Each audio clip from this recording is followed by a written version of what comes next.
Hi there. I know many of you use instruments to help people find out more about their personality. And many of those instruments come in the form of with the result of a four-letter type code, the Myers-Briggs type indicator being the forerunner of that type code. Actually, that's where the type code got created by Isabel Myers many years ago. She was trying to convert Carl Jung's understanding or writings about personality type into something that you could actually measure or indicate with a paper pencil self-reflection tool. And there's something very important I think it's important for you to recognize is that in the beginning, what Isabel Myers when she came into this idea of creating a self-report instrument, the whole idea that somebody could actually report on themselves was really not in favor. It was like a new idea. So she was working in uncharted territory and managed to find a way of how to create something that would help people get a starting point, data point. I think the word then was to start a conversation, an indicator of what their preferences might be. So with that as a framework, recognizing that many of these other instruments came after the Myers-Briggs type indicator and have added in other kinds of information and other different ways of trying to help people determine what their best fit full type pattern is. And there have been a few instruments around for essential motivators that were solely based on essential motivators. We had one for a while. We tried it. We didn't like the results it was getting, so we stopped. And so it's kind of interesting just to see how difficult it is to get to someone to identify what their best fit is. And there's several reasons for that. So I want to talk to you today about how to use many of these instruments, especially those that yield a four-letter type code, with your work with essential motivators, and some ins and outs and what seems to work well, and how that four-letter type code relates to the essential motivator patterns. So let me start by sharing my screen, and we'll do a little PowerPoint here. All right. So on the screen, you see this pattern called Understanding the Whole Self.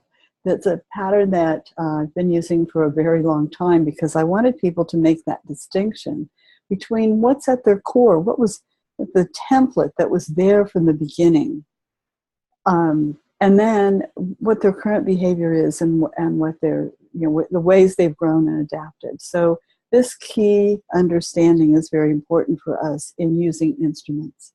And I prefer and highly recommend that you give this explanation to people before they even begin answering the questions or the items on an instrument or some other kind of self-discovery process. All right, so we're talking about here understanding the whole self. And what I want to get you to understand, and you've seen this before, but I'll go over it, is that we have a current behavior, whatever behavior that you engage in the moment. It's situational, it's contextual. And that behavior, the needs of that situation evoke certain behavior or is ripe for you engaging in certain behavior. And sometimes you have to engage in that behavior and sometimes you have a choice, so you don't. But it's where you have a lot of choice about what it is you do. And there is this contextual self then that we have, that in that situation we may respond like that. Now this is a place where you have a choice. You don't always have to respond to the needs of the situation, but if you do so long enough and have lots of practice, that then becomes part of what I call your developed self.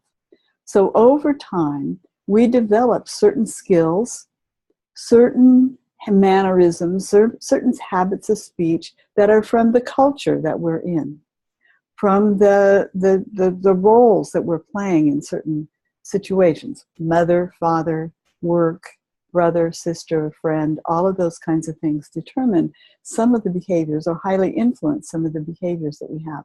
And as we develop those and practice those a lot, they become part of who we are. And they're easy, they're habitual.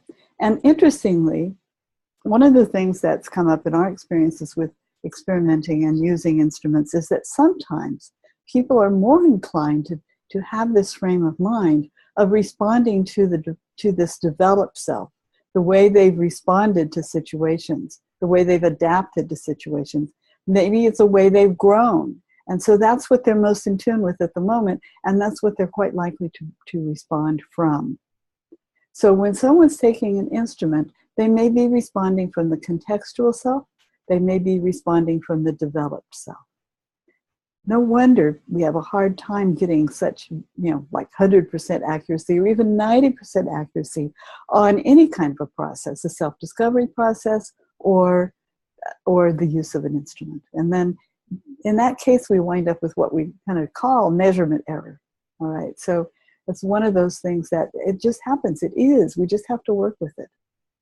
So we have this developed self. Now, in the innate core self, by that we mean that the evidence points to this being there from the beginning, that we've had tendencies that we start to use from the beginning. And one of my colleagues, and I highly esteem her, Elizabeth Murphy, has worked with children from birth almost on up and longitudinally, and she's seeing that these patterns are there.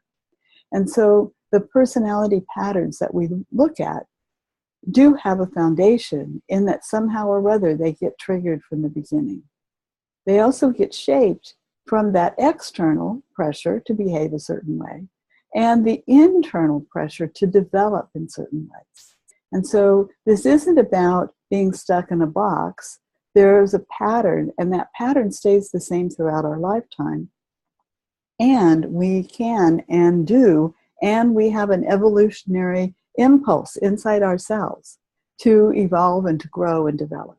So this middle ring on this graphic is the one that's really who you are. But when we're looking at what are your core personal patterns, what are the patterns of who you are and how you've been over time, then we're looking at having to weed through these other two layers to get to that. And the reason we need to get to that core self is because that gives us a lot of information about our unconscious drivers, those things that drive us to behave in certain ways, to get our core psychological needs met. And when we're working with the essential motivator lens, that's what we're talking about, the core psychological needs that we have, and then the values that go with that, and the talents that we have to get them met, and then some characteristics, stereotypical behaviors.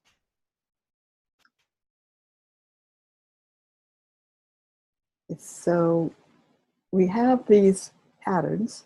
The whole self has all of those patterns. And when you're using an instrument, even before your clients take this instrument and respond to the experience that they're going to have, you want to have them in the frame of mind that that they're really setting aside this developed self. They're setting aside this contextual self.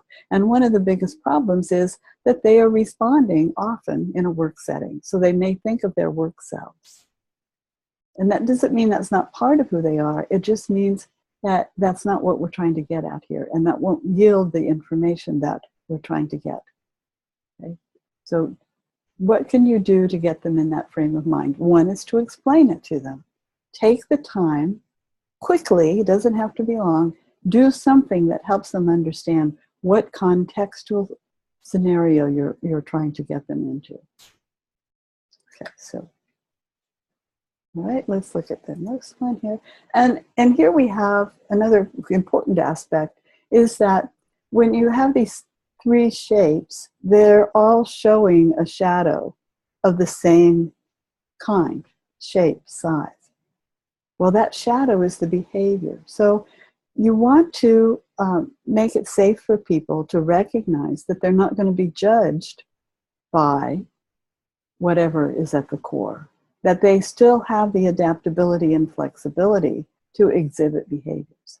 And you also know that one single data point will not give the best result. So it's very important that we understand this and that we keep that option open for people. And I've added this to this graphic to show that there is flexibility and adaptability. And that if we have 2 data points, it turns out, we have a better chance of getting that accurate picture of what's behind those data points. So we have this, this way of getting at it and creating some safety for people, knowing that they have, that who you are is really your developed self.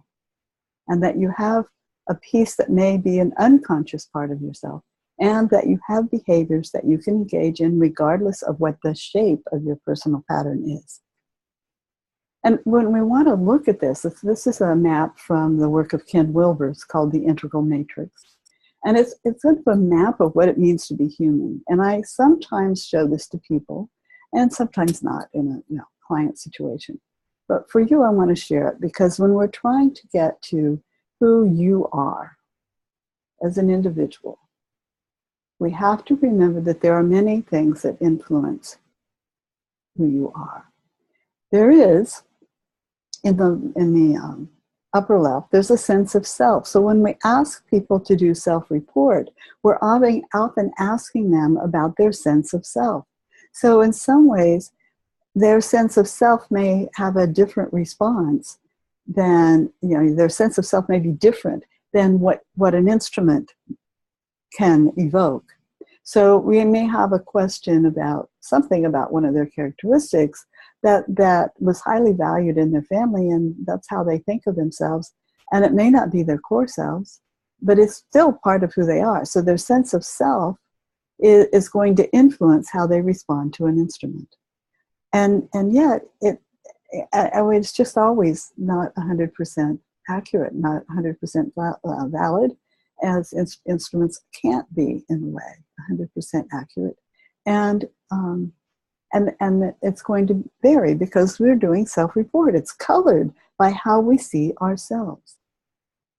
The beauty in this is that we have things that are a little unconscious. And so once we get to what is at the core, we can then have more ways to talk about and understand our core self and who we are, and allow that core self to come through.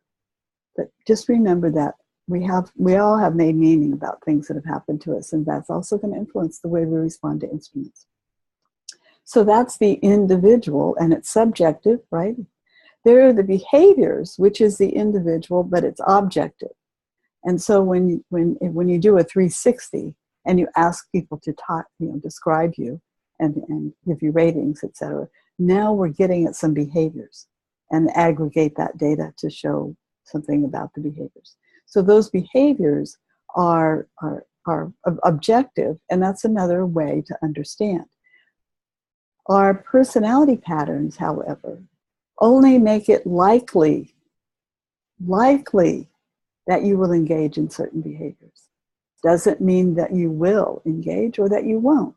It doesn't say anything about your skill with them. So trait instruments that are useful and helpful are ones that have had a lot of research. They still won't be 100% accurate. And they're even more accurate, the ones that focus on behaviors, they're even more accurate if there's a 360 component to it. Okay. Now, what about the bottom row? The bottom row is, the top was the individual, the bottom row is the collective, the group. And so who you are happens in a context of relationships and the culture that you're in. So 2 people in relationship have a culture. And that then, sometimes we can think about how we are in one relationship, but we're not the same in another relationship. And so that also, in our relationships, is a way that we have about knowing who we are, because we interact and the behaviors get evolved. And if you've ever had a difficult time in a group, and you have to say, why did I behave that way? That wasn't really me. And sometimes we can go back to how it impacted that internal self and see that that's not something that a self-report instrument's going to pick up. All right, but it does heavily influence the way people will respond to instruments. And my colleague Dario Nardi has done a lot of research with brain functions, and he set it up so that in a social environment in the classroom, that he had when he was teaching at UCLA. He had a classroom and there were other people in there. So having it in a social context then helps somebody exhibit some behaviors that they might not exhibit before. And then he could track the way they were responding. Okay, so there are lots of things to say about that. Now, the lower right is the environment or the systems we're in. The room you're in at the moment limits what you can do. The building you're in, a city, the way a city is laid out, or whether you're out in the country, the way a system is set up with an org chart, for example. All kinds of things in that lower right also influence how we see ourselves and how we're likely to respond on an instrument. So all of these factors have to be taken into account. And how do we have any hope of using just one data point from an instrument to being accurate? Well, surprisingly, those instruments are pretty good. And they do turn out to have some help. They provide some help. Okay. So when we have an instrument, we want to collect in any way of helping people find the core selves. And we're trying to, in this case, figure out what is someone's essential motivator pattern. We have multiple data points to use for pattern detection. That's what we're trying to do, is just detect the patterns. Experiences in the group, if we can do a group activity and we get people to talk about their experiences. We have activities, we have reading, we use an online program like Matrix Insights, which has a combination of self-report kinds of items and self-discovery processes. We ask people to reflect. Sometimes they get feedback from their parents who knew them, or their good friends, or their spouses and significant others. And maybe they took an instrument, so you have some prior instrument results. All of those things can help you figure this out. But in this case, we're talking about using instruments. So with the Myers-Briggs Type Indicator, or the Kersey sorter, or there's the Majors PTI. Mark Majors created an instrument that reports out on dichotomies, but he doesn't ask for forced choice. David Kersey, who was the originator of the currently the temperament theory, which I've renamed as Essential Motivators for my version and the way we use it, he linked the 4 temperaments or essential motivator patterns to the Myers-Briggs Type Indicator results. When he came across the Myers-Briggs Type Indicator, somebody introduced it to him. I believe it was David Saunders. And he got the results and read the description, and he thought, oh my gosh, this woman's been following me around. It was so profound for him. And so he began using that. And then when he created the book, Please Understand Me, and he wrote up these descriptions with Marilyn Bates, in order to get the book published, they had to put some kind of instrument in there. That was what publishers had told them. So he created the Kersey sorter, and he used the dichotomies of the Myers-Briggs Type Indicator: extroversion versus introversion, sensing versus intuiting, thinking versus feeling, and judging versus perceiving. And so those have stayed, I believe, as part of the current Kersey sorter. The questions are somewhat different, and they are influenced by Kersey's understanding of temperament, the 4 temperament patterns. So ever since the beginning of the use of temperament and now essential motivators, there's been a link to this 4-letter type code. No matter what instrument you're using that gets to the 4-letter type code, there is a link. All right, so I want to share that link with you because you'll want to make use of it and understand it. Now remember, the instrument results might say one thing. That doesn't necessarily mean that's the accurate fit, okay? So, but once people have found a good fit among the 16 personality types, then they link to the 4 essential motivator patterns in this way. Okay, so one way to look at this is to look at the dichotomies, or the dynamics that we talk about on in the essential motivators. So 2 of the patterns prefer what we call abstract language. It's conceptual language. It is doesn't have a tangible referent. It's like what's between the lines sometimes. And some prefer concrete language, which is about something that's tangible. Now, there's abstract language and concrete language. Okay, those are labels, and they may not be the best labels, but they're what we have at the moment. There is very sophisticated concrete language, and there is very sophisticated abstract language. And those usually go along with certain domains of study, fields of study.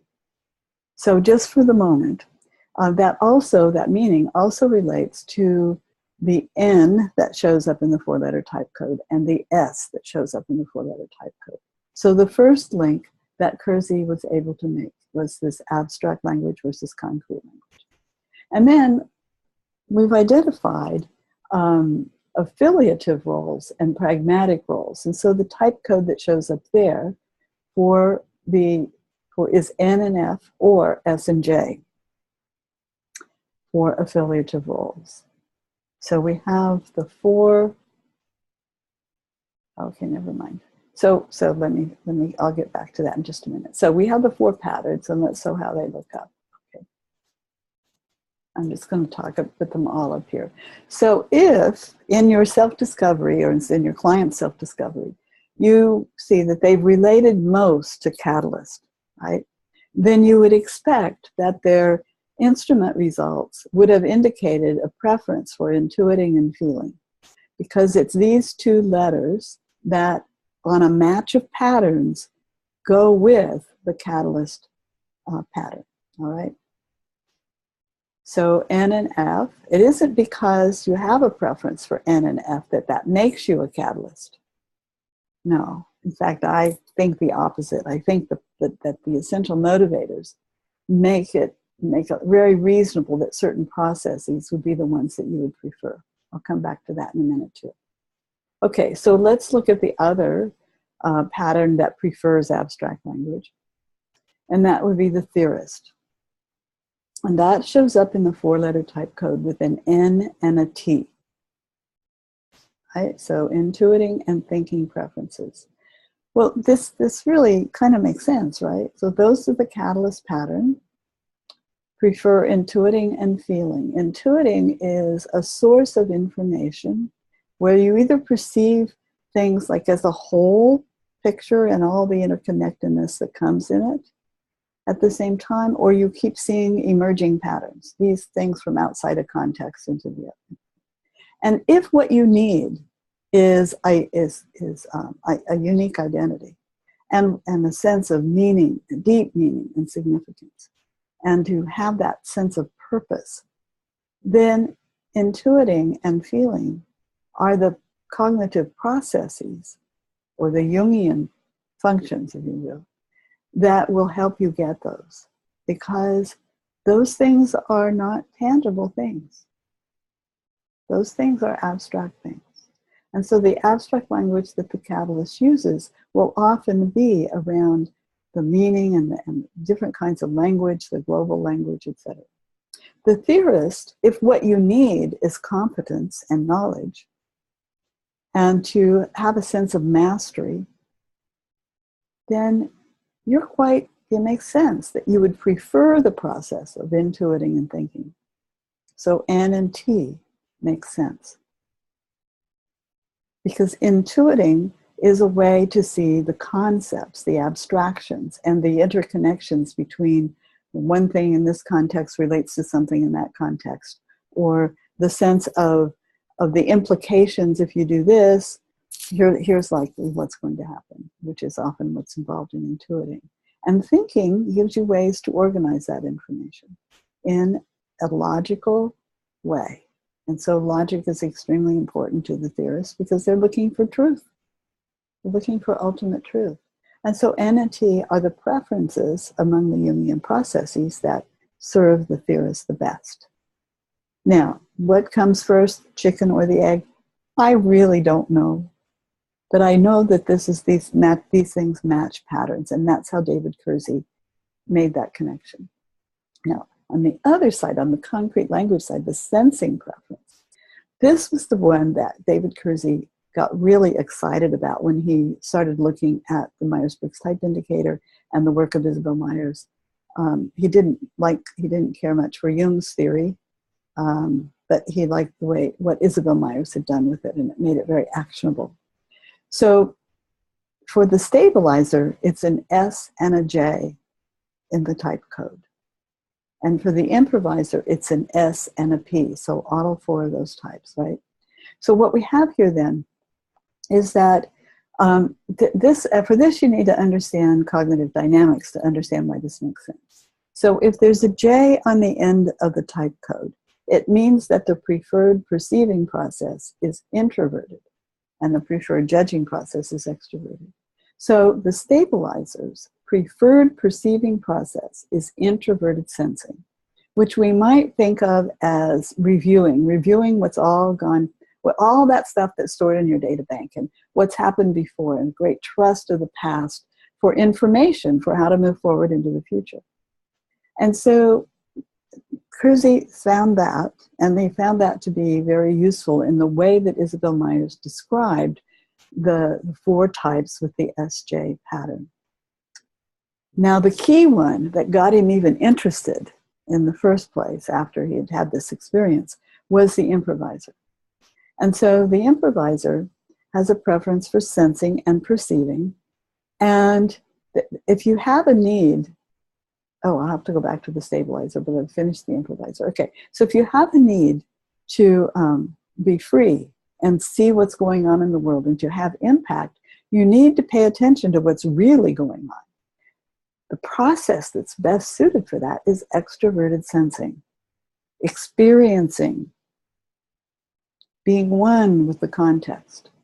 And so S and P, the P on the end of the code indicates that the perceiving process, which is sensing in this case, would be extroverted. Okay. So extroverted sensing meets the need of the improviser. Introverted sensing meets the need of the stabilizer, because the need of the stabilizer is to have continuity, to be responsible. How do you know if you're responsible? Well, you check it against what's worked before. And to have a sense of belonging and community, so that you have a place to make a contribution, and you always check that against what's been before. So in my interpretation, this is not David Kruse's interpretation. He was my professor for years and my dissertation main committee person. But this is not his interpretation, this rationale that I give. It is really my interpretation based on what I understand of Jung's theory with the cognitive processes and what actually temperament and essential motivator theory is about. Okay, so that's how the type codes relate. Now, there are lots of reasons why people might relate to others and other essential motivator patterns. And some of that has to do with cognitive dynamics. So you'll have to stay tuned for a cognitive dynamics explanation. But I'll talk about it just a little bit.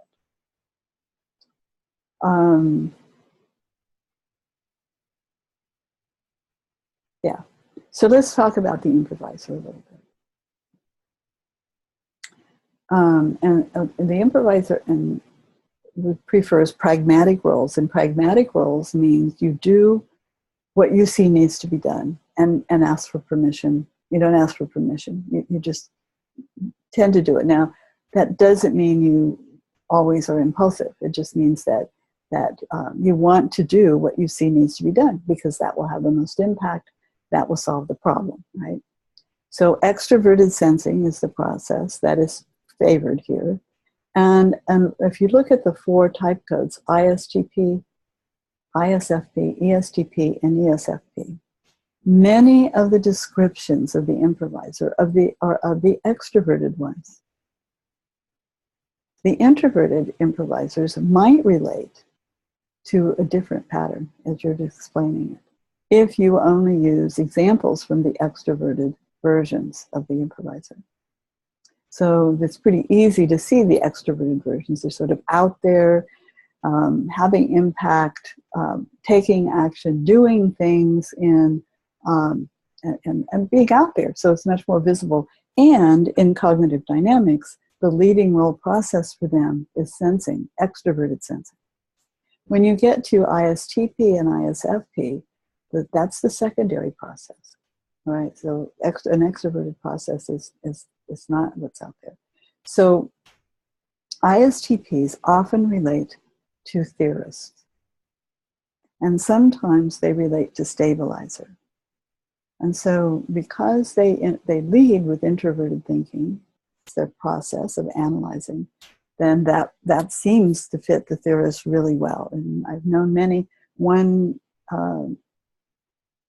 not only just a practitioner of typology in her work, but a groundbreaker and a qualifying program provider thought INTP was her best fit for years, for 7 years. And then finally it just clicked on her that the introverted thinking looked abstract, so that's why she was thinking intuitive. The other thing, okay, so, and then ISTP often looks like the stabilizer pattern. But that has to do with interaction style, chart the course, because they want to have a plan of action. Now, ISFPs, those with that pattern, often relate to the catalyst essential motivator pattern. And that has to do with the introverted feeling, the ISFP feeling is introverted, and the sense of valuing. So they're determining the values, weighing the values, and noticing what's important. And noticing especially around universal values. So it can be people-oriented in that way. And so the diplomacy, the meaning, and the purpose, and the identity also is true for ISFP. Not as strongly as the catalyst, but it's still where they might relate, especially if the way you describe the improviser is mostly the extroverted example. Okay, so that's the improviser, and some of the sort of odd person out, the ones that don't fit the stereotypes that are out there. So ISTPs tend to be a little more analytical before they act, and the ISFPs seem to weigh the values a little before they act. But in improviser, there is a drive to action, which really does relate to the extroverted sensing process. Now, the other pragmatic role, pragmatic pattern, is the theorist, and they too want to be pragmatic, meaning not necessarily practical, but to do what they see needs to be done without checking in with the roles or the rules. The roles are the rules or other people. That's not that doesn't mean they don't work with people. It just means that that would be the second thing they would do, and they would soon learn that that's actually a pretty pragmatic thing to do, because if you don't check in, you may not be functioning very well. May not work in a team. May not that they won't work in a team well, but that they can miss some really important things. Okay, so the theorist. What's very interesting here is the INTJ and ENTJ sometimes look a little bit stabilizer-like because they tend to structure things quite a bit. And the ENTP sometimes tends to look a bit catalyst or improviser. I've had many ENTP folks who will say, well, I'm theorist with catalyst rising, and many who say that they're more improviser. And I've seen both many times. They do, the ENTPs and INTP patterns both have a desire to accommodate and connect with others through extroverted feeling, which is not in the type code per se, but it's in there. It's in the pattern. And so they may look a little more people-oriented. And the behind-the-scenes interaction style of the INTP has them very often be pretty accommodating in the way they're interacting. Okay. So now let's look at the stabilizers. What is it that the stabilizer often looks like? Well, interestingly, it's the SFJ and the ISFJ and the ESFJ that often don't look quite as stabilizer. They sometimes will relate to the catalyst as well. And that has kind of obvious, I guess, thinking about extroverted feeling, the FJ. The J means the feeling's extroverted, that they tend to live their outer lives through organizing their relationships and connecting with others. So that's one of the lookalikes. And And ESFJ, people with ESFJ patterns who often wind up in facilitated roles, really their behavior tends to look catalyst. ESTJ, I often find, sometimes think that they have preferences for ENTJ, and may take a while to sort that out. And that has a little bit to do with their third function of extroverted intuiting coming into play. But you can see how all of these models, you kind of have to know them all before you know why one pattern is the odd person out. Okay, and the affiliative roles is really about, it isn't that they don't take independent action, but that they want to have connectedness, that they want to have community, that they recognize the importance of rules and norms for establishing stability. So they're affiliative in that way. Catalysts tend to be affiliative, and sometimes want to take those roles because they want to have that deep empathic connection.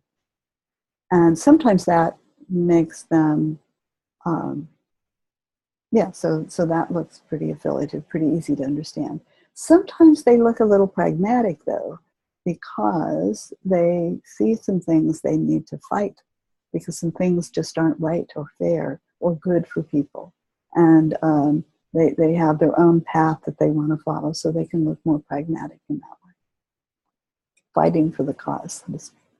So let's see, what do they look like? Well, INFJ, I have found, often looks like INTJ. Actually looks more like INTP, because they're often playing with models and theories. I've seen ENFJ look like improvisers sometimes. ENFPs often look improviser, and INFP sometimes looks a little more stabilizer. And so some of that's in the cognitive dynamics. The ENFP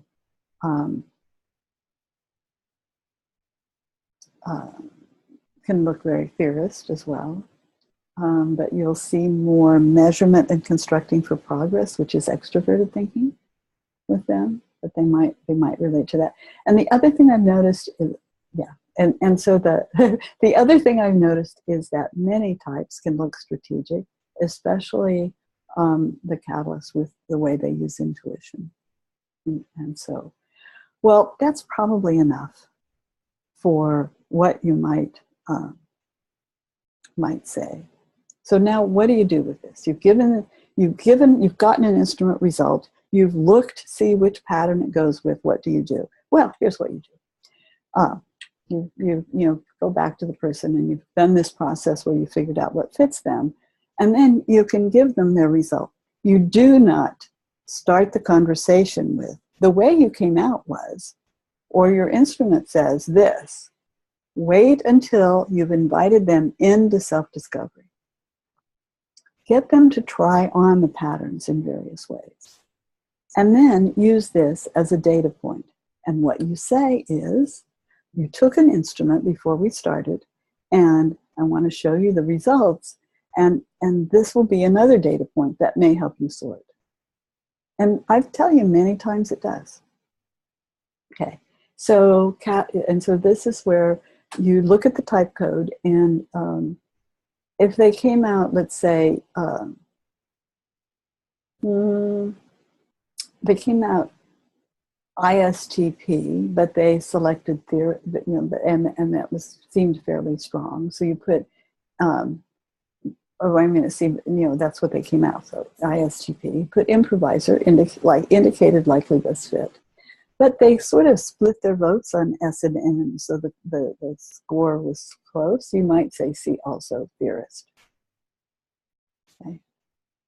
In my own case, I reported INFP the first time I took it, when my husband and I both have INTP preferences, and we went to a psychologist one time, or more than once, but back in the late 60s, when, that stage in a marriage when, oh, okay, well, now we're starting to rub against each other. And he gave us the Myers-Briggs, and he never interpreted it. And I later went to him when I was researching doctoral programs and talked to him. And he said, oh, well, he gave me the results, and you were both INFP. Okay, so The interesting thing is we both have INTP preferences. Now me, and so on the instrument, if my scores had been close, they should have said, see also theorist, right? If he was using essential motivators, which he wasn't. Okay. So I jokingly say I'm a theorist with catalyst rising, and that's really just fine because I have that life theme. It's my profession, all kinds of things. So again, this is one way to present the data, and I will give you the slides, the slide deck, so you can have that as a resource to look at it.